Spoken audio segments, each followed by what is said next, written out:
Hello, I'm Donna Skell along with Tiffany Ross. Welcome to A Time to Dream.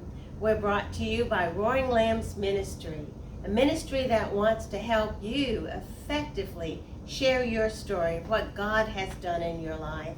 And that's why we bring you these amazing stories so that you can see how real He is and how active He is and how He helps people through every trial, tribulation. He's always there, and it's so good to hear personal stories. We teach people how to share their stories effectively in our testimony workshop, and of course we share those stories on A Time to Dream and also in our series, Stories of Roaring Faith, volumes 1 through 5. So welcome to A Time to Dream. Have you ever heard the term the good life? Are you wondering if you live the good life? Actually, what is the good life? Does it mean having lots of money and friends and everything just going wonderful in your life? Well, our guest today has some great insight into what a good life truly is, and she's here to share that with us on the program. So A Time to Dream welcomes Amy Berry. Welcome, Amy. We're so glad to have you on our show today. Amy is a wife, a mother, a dance fitness instructor, a friend, and a woman who loves to inspire and empower other women. So much so that she created the Worthy Heart blog and the Good Life Journal. After enduring multiple traumas, Amy developed a 4-step process to live the good life, and she firmly believes that incorporating these 4 steps into our daily lives, that everyone can have the good life and walk out their unique purposes with boldness and confidence. So, as I said, we're glad to have Amy on the show. We're glad to hear more about how to live the good life, but before we do, we always like to start at the beginning. So tell us a little bit about your childhood and your upbringing, if you will. Okay, thank you for having me. I'm very excited about being here. I'm Amy Berry, and I was born and raised in the small little sleepy oil town of Graham, Texas. It's kind of northwest. I was one of 4, number 3 of 4. We were Catholic, staunch Catholic. We were in church every Sunday, and we said a blessing before every meal at dinner time only. I don't know what was the significance of dinner, but it was at dinner time only. And at night, my father would tuck us into bed if he wasn't down. He was a traveling businessman, and say our prayers with us, and if he wasn't there, my mom would. But there was a distinct difference between the two of them. My mother was born and raised Baptist and converted to Catholicism at the age of 18. My father always thought he was the Pope, still does to this day. My father was very private in his faith, and his prayers that were said with us were always prayers that we knew. Our Father, Hail Mary, bless the Lord, now Amy. My mother was a very powerful person. She prayed every day for people. She said she had 3 pads. One was white, one was yellow, and one was blue. The yellow pad was dated, and if you called in and said, I have a friend with cancer, she would write the date, the name of the person, and what it was. Friend that lost a job, date, and at the end of every month, she would follow up with you if you did not follow up with her. Wow. If they died, this is the Catholic in her, they got moved to blue. They were in purgatory. So she was praying for the repose of their soul. If it was a success, or if they, after they'd been in purgatory for 30 days, they moved to the white.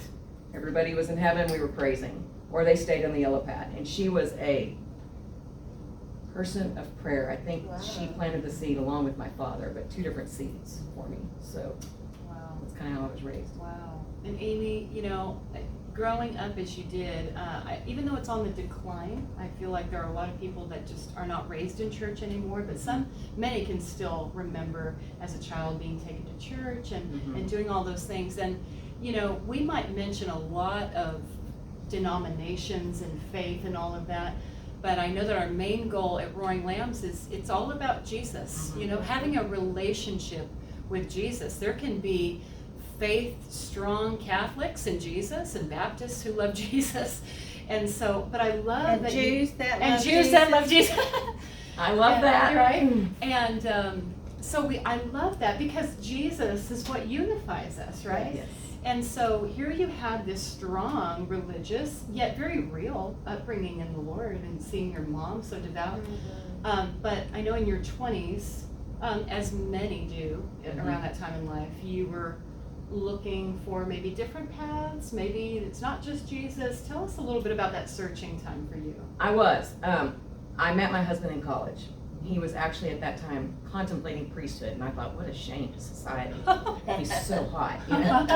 But and he was devout Catholic, so we were at the Catholic church, and we dated 9 years, on again, off again. Yeah. So when we broke up, I started experimenting with other faiths. Mhm. And there was a very profound moment for me. It was Fellowship Church out in Las Colinas, I think it's Ed Young. Yep. I was in a small group, and I knew God. I knew Jesus. I knew Jesus died on the cross. I knew he rose. But I still was lacking something because I still didn't feel worthy enough. Like, what can I do to get this forgiveness? What do I got to do to get to heaven?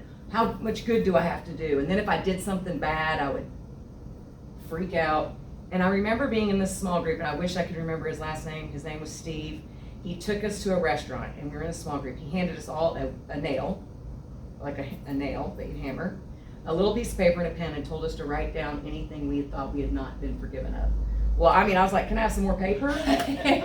So we did this Right. real quietly. Right. And then and then he said, are you done? We said, yeah. He stuck his left hand out on the table, and he reached underneath the table and grabbed out a hammer and said, okay, I want y'all to nail into my hand.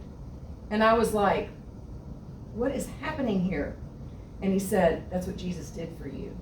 He did that for every one of us. It's done. It's done. If you believe in him, if you know him, if he's in your heart, it's done. And I thought, what have I been doing? I've been, chasing my wheels here, thinking I have to pray 10 Hail Marys for this or see a priest for that. And it is done. It's done for us when we have received him. And that was like the big turning point for me. But I love the Catholic rituals. I was still torn between both. Mm-hmm. I still am to this day, if I'm being honest. Sure. Yeah. And I see Catholics kind of wakening up to this too. My mother would do Bible studies, and I'd think, that's weird. And my husband's parents, I remember they would read the Bible in the morning when I would go visit, and I'd think, that's weird. Catholics don't do that. I think there is an awakening happening. I really do. Yeah. So there was little things that were happening. But in my 20s is when I kind of discovered grace and salvation. Right. So did you ever dabble into other religions or just look into them? Or it was really more of just, how can I earn this salvation? How can I earn? I'm gonna be real honest with you, no, Yeah. because I got real scared. I think it's the Catholic upbringing. I still get scared praying out loud. I cry every time. And I don't know if I'm still working on, do I feel unworthy of being able to ask God publicly for help? I mean, even I struggle with that. But it's also I have a real passion for him. My mother taught me this Yes. fierce passion Yes. for Christ. I remember dabbling a little bit with woo-woo stuff. Marianne Williamson, God is love. Mm-hmm. And he is love. Yes. But I think we're allowed choices. And our choices bring consequences as well. Yes. I think. Yes. I love that illustration. Oh, it was powerful. He used. Oh my gosh. I will never forget it. And one thing that I know that in the Bible it says that God not only forgives our sins, but he remembers them no more. But I know as humans, that's hard for us. It's very hard for us Right. because, I've done things that I'm ashamed of. I've said things, I've thought things, I've done things that, God wouldn't be pleased with. Can I forget them? No, because I'm not God.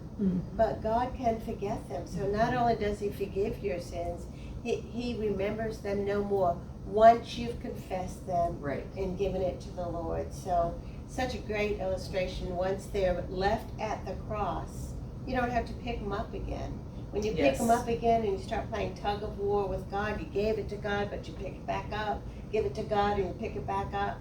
There's no need to do that. Once we confess our sins, we can leave them at the cross and It's really hard. we can accept that grace Yes. that he gives us. Yes. So I know that when we read a little bit about your life, you've had a lot of different hard things that you've had to work through. So tell us more.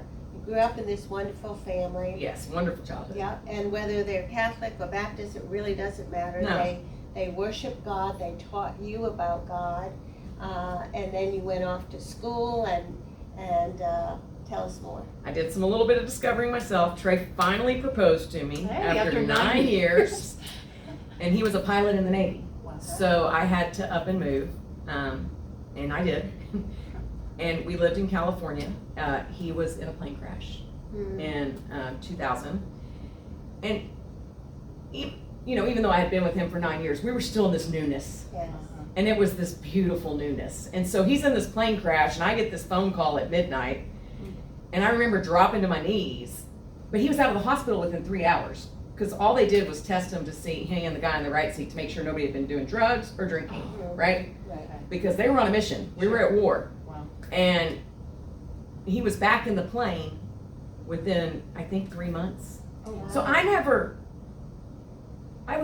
even though I was 30, I was still so young and naive, I never grappled with the concept of what potentially how violent, how scary that was. Mhm. And the military didn't either, to be honest with you. They put them both back in the planes. So I went on with life, and we were happy. Then he had to go to a 6-month stint overseas. I met him in Australia in April of 2011. Got pregnant. Awesome. Come back, but he's gone. He gets back on September the 10th, and I'm still pregnant with our firstborn. And we wake up to phone calls of pack your bags, you're going back to war. And I remember being so scared, and I remember watching the towers. I mean, everybody's scared. Everybody knows where they were that day. Yes. But I didn't, in hindsight, ever think of what was going on with Trey. Right? So we get through that. We get through the 9/11. We have our beautiful son, Will. We get transferred to Meridian, Mississippi, which was amazing. We meet Bob Bates as our pastor at North Point Presbyterian. So it was kind of a battle for Trey and I, because he was really wanting to go woo-woo, like raise your hands. I'm like, nope, still feeling the Catholicism, tone it down. Yeah. We ended up at North Point Presbyterian, great community, great church, where I got a little bit more grounded. Some more seeds were planted. We get moved to Dallas in 2005. Trey goes to work for Southwest, and we endured a couple of family suicides. Not one, but a couple. And then we get pregnant with our third, and I lost the baby. And I blamed myself. I don't know if anybody out there has ever lost a baby. I know there's a lot of us. It's an underground community. I'll never forget when I lost our baby, the amount of women that came forward. I don't know why there's a stigma with it. Maybe because other people were like myself, feeling like I had done it. Like, I rode in a boat the day before. Oh. Did I kill the baby? Yeah. I was taking Ginger. Did I kill the baby? So I got really depressed. And in that depression, my son, who's now my middle son's friend, got leukemia. So I decided to dive in. They were in first grade. I dove into the Leukemia Society's triathlon. I thought, I got to do something good here. So I raised money and trained for a triathlon, and I realize now that was I call them connect the dots. Right. God puts dots on our life, and when we're done with this world, it's going to be the most magnificent picture. But there was a dot placed for me with the women in the Leukemia Society, and they probably don't even know it to this day. And, that's just even that practical tool. I know for me, sometimes when I'm in my funk, God will put that dot there to get me out of the bed, to just say, you need this. I don't even know I need it, but He does it. And I know you sought after it, but you pursued it. He allowed you to meet these people, and He will do that in His grace, which is, I'm so grateful to the Lord that He does that. He knows us better than we know ourselves. Right. And so, as is with trauma and with heartache and all of that, I'm so glad as well that God gives us respites from that, where there really is joy, just true joy. And you had a miracle happen. We did. Years after this, so tell us. It really wasn't years after. Okay. So I drove into the triathlon. I trained for a year. Yeah. I do this triathlon, and everything happens in September. September's an odd month for us. I do this triathlon in September. I come back, and the triathlon was in DC. I come back and I'm puking my life out. I go to the doctor and I'm like, I think I have a parasite from the Potomac. They say there's dead bodies in there. They say people throw up in there. They say it's a mess. I think I have a. So she runs all these tests, and I'll never forget her come back. And yeah, you have the parasite, all right. You have a baby. And I was told I wouldn't have another baby because there was like 5 surgeries after the baby I lost because there were some complications. Yeah. And I remember thinking, I have a what? You have a baby. It was the biggest miracle, you know. I mean, all our babies are miracles, right? Sure. But I thought, that wasn't supposed to happen, and I'm 40. This is truly a miracle, right? So it was a big time of joy for us. And his name is? Graham, Yeah. Graham, Texas. Yeah. Wow, I'm still thinking about all you've been through. You know, I kind of got stuck when you said that, you know, you could have almost lost your husband in that plane crash. And then 9/11 happens right after that, and then the loss of your child. I mean, that was a lot to take in. Sometimes we say this in a minute or two, but when you take time to really think about that and imagine yourself in that kind of situation and how traumatic all of that was, I'm just thankful that you knew the Lord and that Yes. He helped you through those different times. But now we're at a joyous situation. Now you have another baby after you were told that you can have a baby. And you're still close to your mom, and I'm sure she's real excited about this new grandbaby. But then something else happened that was Yeah. pretty devastating to you, even though you were so excited about the new baby. Yeah, You lost your best friend. I lost my mom. She was my best friend, and we had a lot of trauma, and I was able to get through that trauma because my mother would remind me of God and His grace and His love, and she would pray. And I called my mom every day at 3 o'clock. Every day at 3 o'clock. I was her little angel, she would say. You know, I wouldn't say I was her favorite. I'm sure she's like every other mom. We all have a favorite at certain times. But I called her every day at 3. And thank you. When I was pregnant with Graham, my mother fell. And that was her first fall. And she broke her pelvis. And my father had dementia. And she was taking care of my father. So we had my dad. I was on bed rest with Graham because he was high risk. Or I was high risk. And she was in a facility. And I would go back and forth. And then she fell. She got through that, which was a miracle of all miracles. Then she fell when Graham was 3 again. And we thought that was the fall that was going to take her. And, you know, it was hard for her to be taking care of my father. He had taken care of her all her life. That is hard. And she was depressed. Yeah. The final fall was in 2016. And that would be the fall that she didn't die from the fall, but each fall she got a little sicker. And I will never forget, they had done is it your carotid artery? They found out she was blocked. My brother Chuck and I stayed at the hospital that night. And I remember getting to go into ICU and seeing her. And I thought, she's not going to be here tomorrow. Well, she was. So I had the most beautiful gift the next day. I got to go in. And I said, Mom, you've given me the gift of faith. You've given me the gift of prayer. I want you to know I'm going to walk it out. I just want you to know it, but I want to know, are you scared? She wasn't scared of where she was going. She was scared because my dad had dementia. She was worried what was going to happen. I was able to assure her. I can still see her hand and holding it. And she died 3 weeks later. 3 weeks later. But I got to have the gift of talking about heaven. I got the gift of knowing she wasn't scared. I got the gift of understanding what she was scared of, because on the day before she died, you could tell what she was scared of. But I knew she's not scared about where she's going. She's scared about leaving her dog and my dad. And she wasn't scared about us. She knew she and my father had done a great job with all 4 of us. Right. But what a gift to have that moment with her and to bless her and to say, Mom, you gave me the gift of faith. Yeah. Mom, I'm going to be strong enough because of this to walk it out. Mom, it's going to be okay. And Not everybody gets that. No. You know, with their parent, it can sometimes be sudden, or, you know, they're in a coma, you name it. And so I am grateful for that, and I'm so sorry for the pain, because it's a little tender right now, because I have my mom in the studio today. I have to okay? say, I look at that as a God wink. Yeah, Your accent and your mother being here to Yeah. me is my mom. Yeah. She's present with us.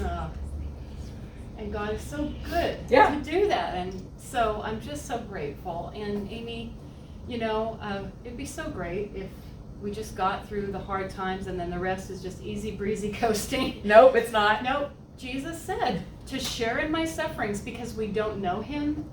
We're not as close with him if we don't walk with him, Mhm. right? And so it's not punishment to go No. through suffering. It can feel like that. But really, it's just an opportunity to get closer to him. But you had quite an alarming visitor Yeah. in 2018, September, right? It's September. Everything happens in September. Yeah. Tell us about this. So after Mom died, I got angry.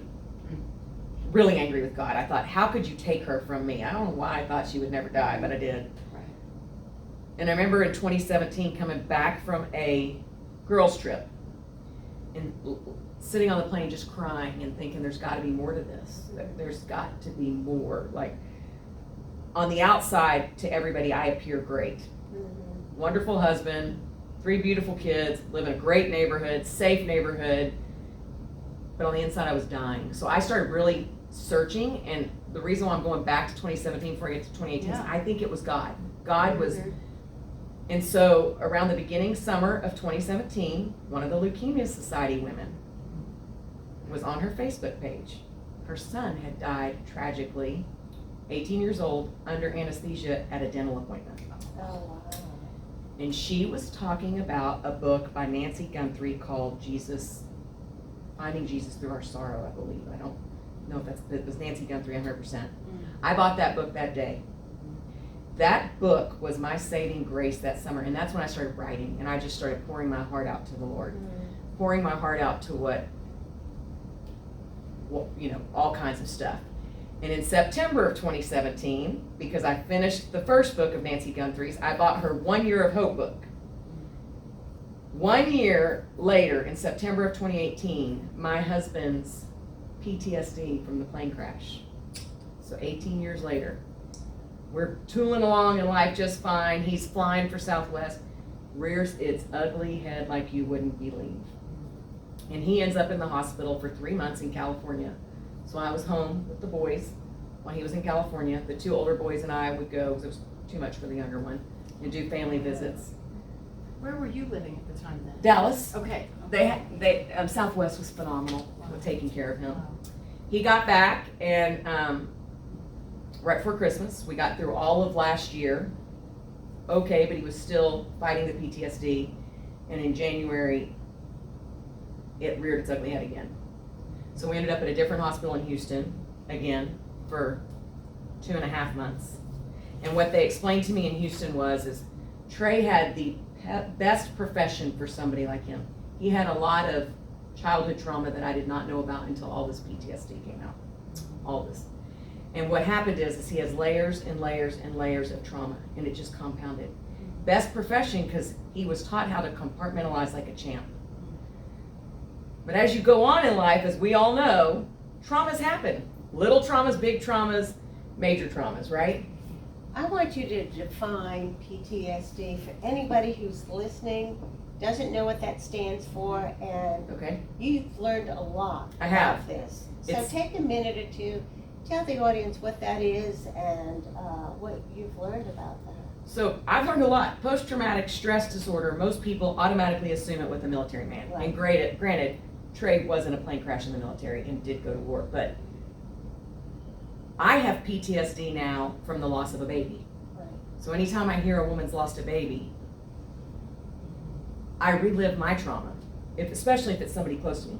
Anytime I hear a mother has passed away, it is trauma that you have endured. It can be a teacher that berated you as a child.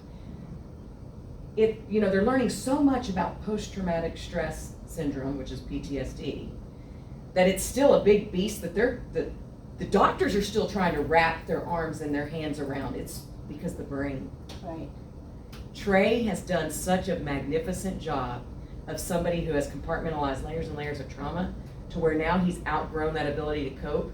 And it's like the memories just it's actually when he was 8, Graham said it best when I was trying to talk to him about how you feeling about daddy. He might have been 7. How you feeling about daddy? And he said, I got all these thoughts in the back of my head and I can't get them to the front. It's exactly what was happening to Trey. All these memories are flying to the front. And when they fly to the front, it comes in forms of mania, depression, alcoholism, drug addiction. Can't get out of bed some days. You shop a lot. You know, some people go to extramarital it comes and rears its head in so many ugly ways. It's sad, and I don't think there's enough knowledge yet. Right. So, what advice would you have for a woman whose husband is experiencing this? Number 1, you have got to hit your knees. God above all. The only person that you can take care of when that is happening, as hard as this sounds, is yourself, especially if you have children. You have to take care of yourself first so that you can take care of the others, but get your husband to a place of safety. If it's in your home, if it's not that bad, that's okay. Just seek help with counseling. There's support groups. If he's been in the military, there's military outreach, counselors. Call your church, pastors. Have other people surrounding your spouse so you can fill yourself up, so you can be there for your children and then for your spouse. Right. That's the biggest advice I could give, because Good advice. you can't do it. You Right. can't save them. Right. No amount of love is going to save them, and you could Right. end up harming yourself in the end. Right. And sometimes it's a matter of medication Yes. that they need, professional help. So if you sense that you know someone who's struggling with this because of the traumas in their life, and like you said, covering up of it and burying it layer upon layer, you need professional help. And so that's what our encouragement is. And I think you'll find when you start talking, especially if you find yourself in groups, whether it's in a church community, counselors, there's a lot of Me Too out there. Yes, right. And the Me Too's don't have to be a plane crash. It can be a Me Too as in childhood trauma, a Me Too as in a rape, a Me Too as in a lost baby. There's a lot of Me Too's out there. Abuse. Right. A lot of Me Too's. Mhm. A lot of Me Too's. You know, Al-Anon's an incredible program. I don't know if I'm allowed to say that. Of course. Yeah. Technically, you're supposed to have somebody with alcoholism in your family. I guarantee you can find a family member or a friend that has alcoholism. Promise you that one. But even if you can't, you should just go, because the 12 steps are so powerful. So powerful. And number 1 is God, Right. Right. a higher power. Right. You can't do it all on your own. You cannot.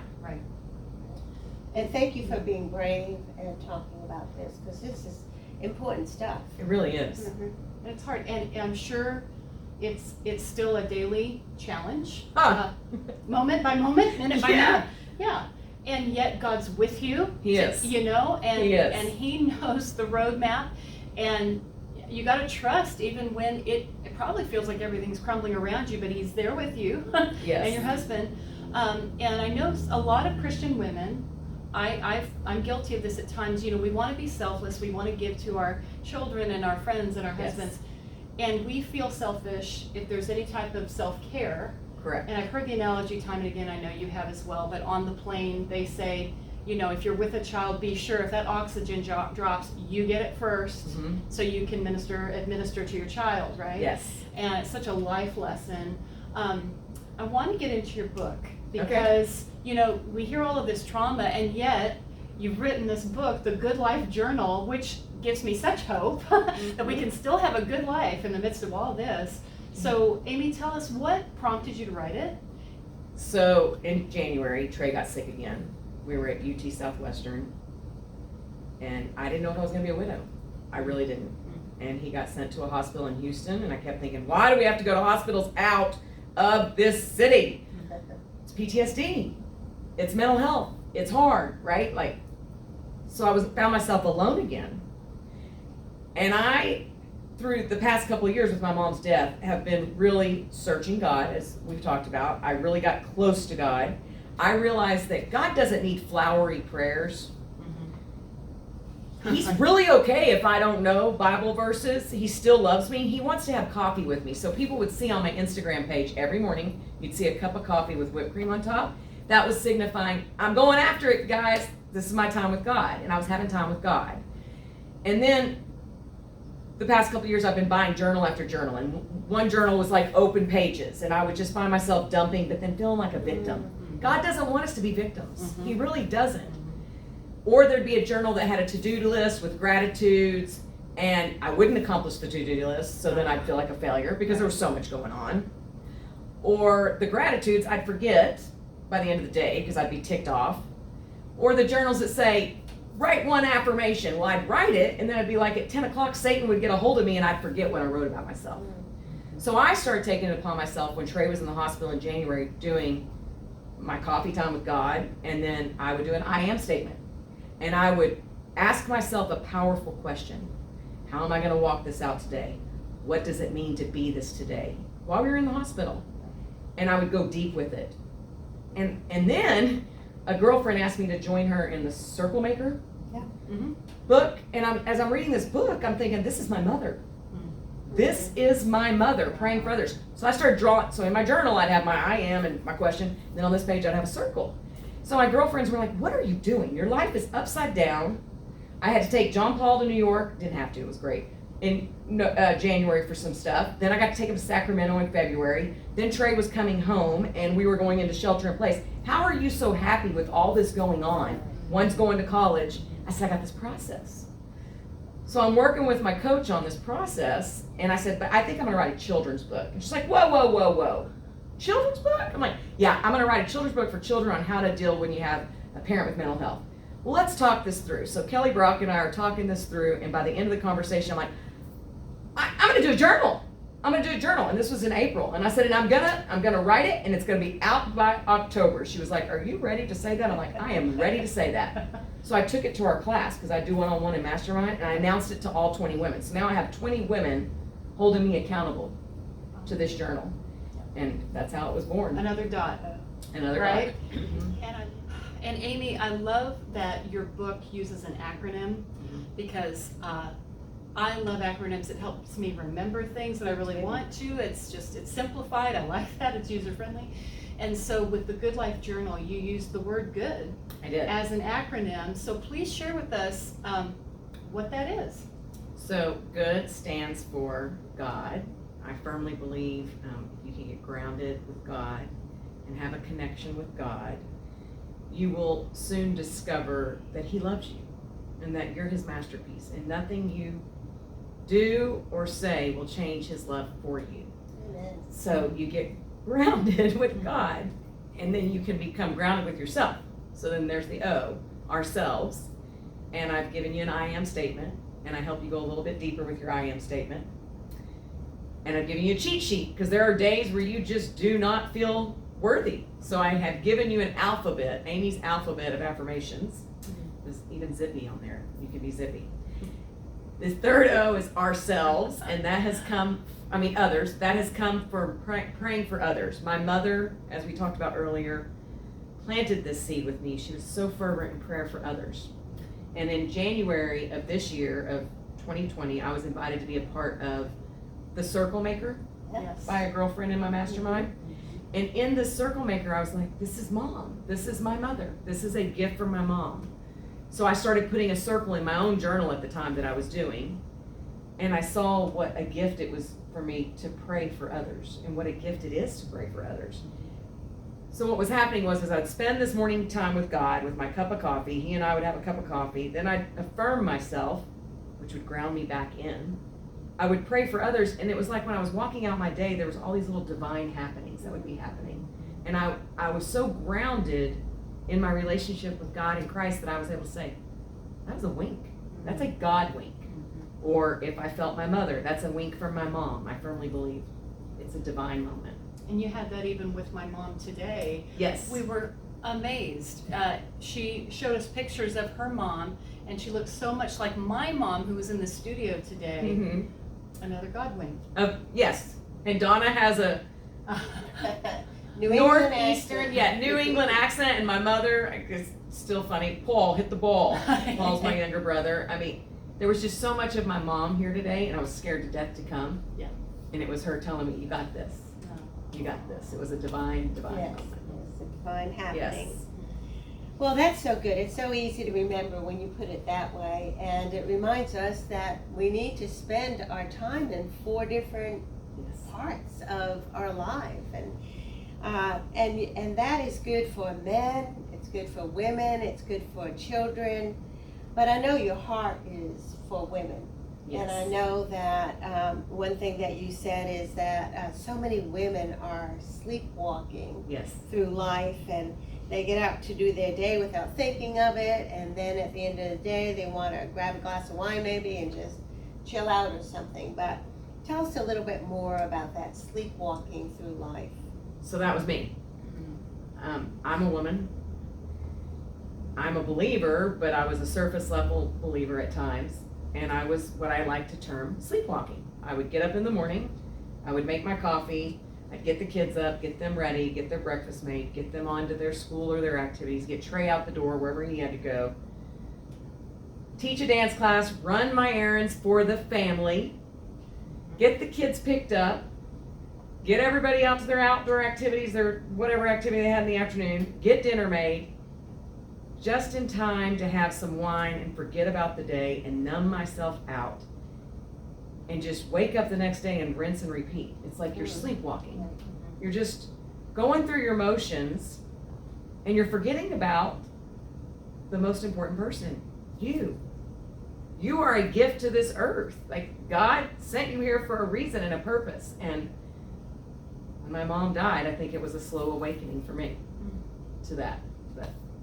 You know. That is so good, because what I love still about the GOOD acronym is it keeps us conscious of, being purposeful about life, right? Yes. To be awake in life, to see and look for those divine appointments, and to take care of yourself, and all of those things, Amy. Yes. Are just, yeah. Well, we find ourselves as women, we wear many hats. Yes. Okay, so we're moms, we're single women, we're friend, we're nurses, we're caretakers, we're coaches, we're teachers, we're PTA leaders, we're church leaders, we run businesses, you name it, women can do it.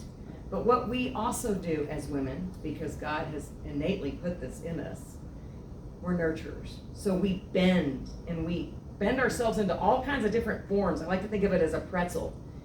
And we bend to whoever our audience is. Maybe this is what my husband needs from me today. Maybe this is what the kids need from me today. Maybe this is what the world needs from me today. Maybe this is what this...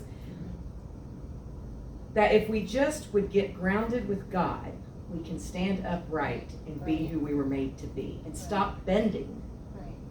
And that takes courage. That takes a lot of courage. And boundaries. Mm-hmm. I think so often, especially as believers, we don't want to say no to anybody. We feel, oh God, are you telling me to do that? And there's no way. We're not made to do every little thing. Right. And just for you listening, what Amy is offering here is not just self-help, motivational, good life hacks, but her grounding, as she said, is Jesus. Jesus is the sustaining force in her life. And if she's not tapped into him, there ain't no good life. Mm-hmm. I mean, it is Jesus. He's the one that gives it, and can let you see those divine appointments, right? Yes. And so I know you're busy and you've got a lot of things on your plate. In addition to all that, you have a blog, which I do. is fantastic. Tell us about that. So it's Worthy Heart. And oddly enough, I started it in 2017 with my awakening, the summer that I started really with the Nancy Guthrie books. And I started writing. And it was going to be Commit to Cope. And my girlfriend and I, Drisha, were researching Commit to Cope.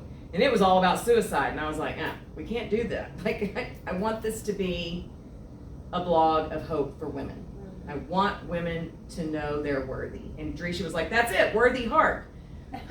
So really it was to help women feel they were worthy, but I've realized this year, in the past 2 years through my husband's illness, I needed it more than anybody. I didn't realize how worthy I was. So, it's kind of the whole, you teach what you need to learn. Right. Do you find that men struggle though with their worthiness as well? I do. What I find with men is they're told to be strong. They're told to be leaders. They're told to not show feelings and not show emotions.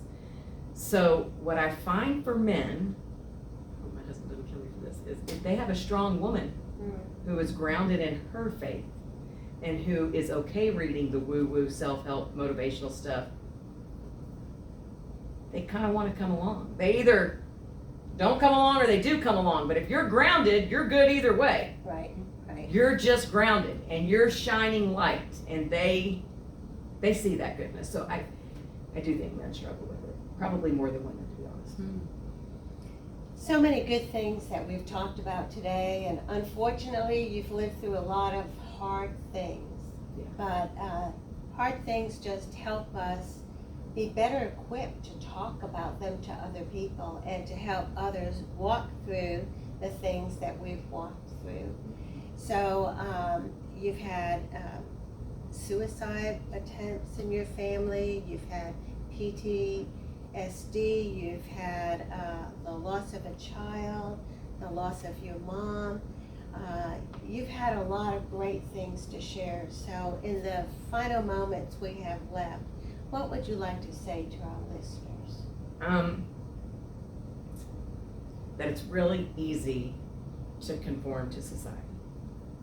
And it takes a lot of courage to really find out who you are.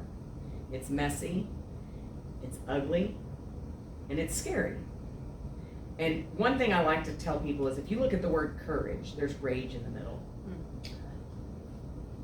It gets hard. But if you take 66 days, it says, the reason why my book is 66 days is because I read that it takes 66 days to form a habit. And again, my girlfriend Drisha was like, did you know there's 66 books in the Bible? Is that odd or God to me? I think it's God.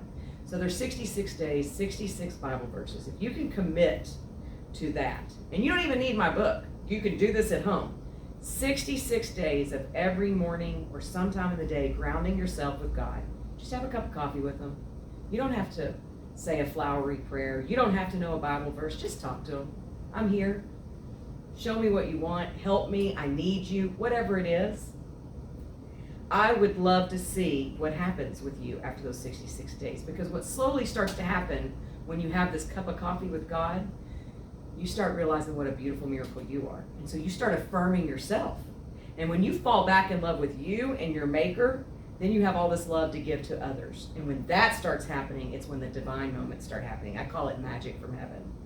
So what I'd really like anyone here to hear is that you are worthy. God has you. No matter where you're at in life, no matter what you've done or think you've done or want to do that you know is not right, God has you. You're worthy. You're here for a reason. You're a beautiful masterpiece. And He has a beautiful plan for you. If you'll just take that time to listen to Him, He'll guide you. Just ask Him to. He sure will. And it starts with a relationship with Jesus. You know, I always picture God holding out His hand to you, but you've got to put your hand in His. And I don't know if there's ever been a specific time in your life where you said to God, God, I want you to take control of my life. I know I've disappointed you in things that I've thought, things that I've said, things that I've done.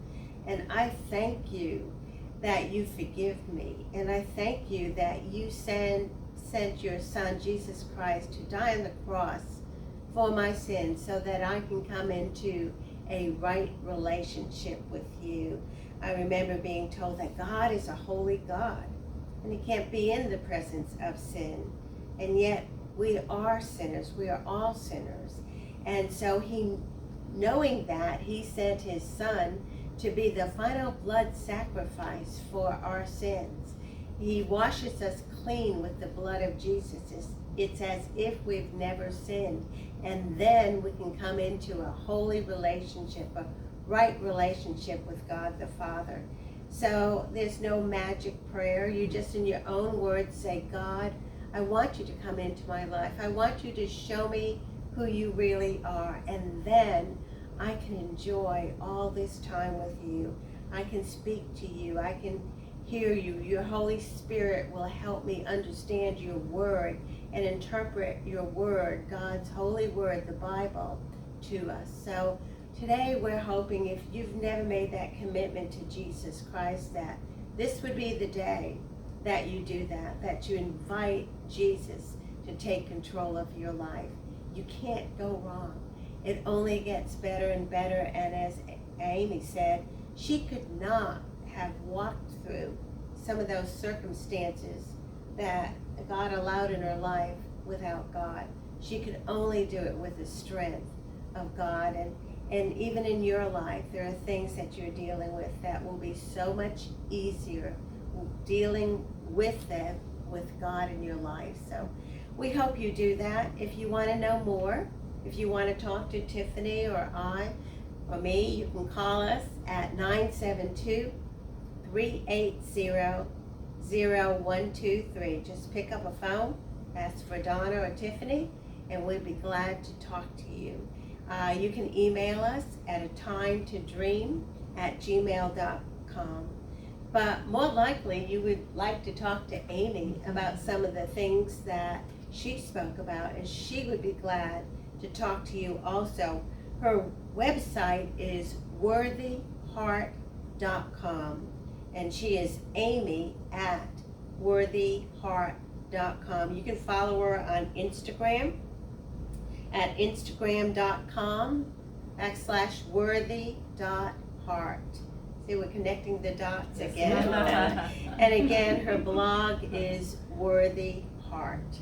So for Tiffany Ross and myself, you've been listening to A Time to Dream, brought to you by Roaring Lambs Ministries. We hope you have a great week. Keep dreaming, and may God richly bless you.